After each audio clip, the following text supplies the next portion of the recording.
và mình to máu dươngត្រូវការអនុវត្តអ្នកទាំងអស់គ្នាត្រូវបើកឯកសារ retired info at byanimalcell.xlsx ដែលមានទីតាំងនៅក្នុង map drive folder everyone ចឹងពេលដែលអ្នកទាំងអស់គ្នាបើកមកសូមស្វែងយល់នៅពាក្យមួយចំនួនដើម្បីងាយស្រួលក្នុងការយល់ថាអត្ថន័យនឹងនិយាយពីអីបាទពាក្យខាងក្រោមនេះគឺជាចំណងជើងរបស់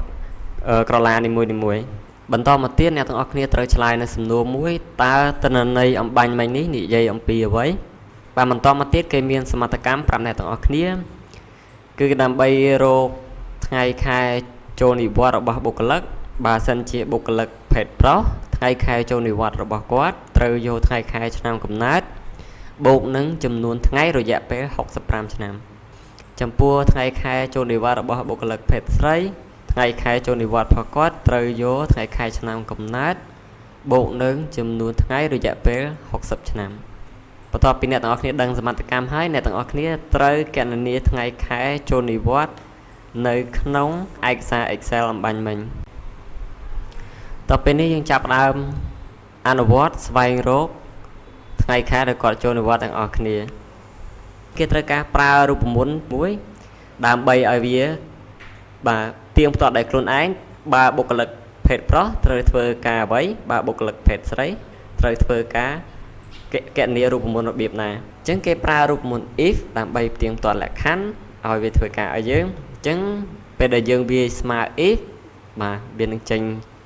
គំរូរូបមន្តនេះមកអញ្ចឹង logical test គឺលក្ខខណ្ឌដែលអ្នកទាំងអស់គ្នាត្រូវដាក់អ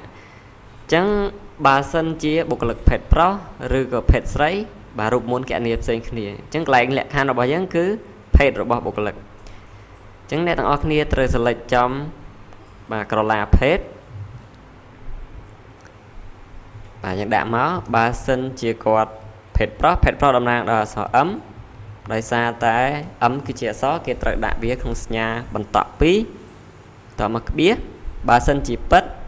គេត្រូវយកថ្ងៃខែឆ្នាំកំណើតគាត់បាទកាលានេះជាកាលាថ្ងៃខែឆ្នាំកំណើតគាត់បូកនឹងចំនួនថ្ងៃរយៈពេល65ឆ្នាំអញ្ចឹងក្នុងនេះអ្នកទាំងអស់គ្នាត្រូវដាក់ជាថ្ងៃអញ្ចឹងដើម្បីឲ្យបានថ្ងៃរយៈពេល65ឆ្នាំអ្នកទាំងអស់គ្នាត្រូវយក65គុណនឹង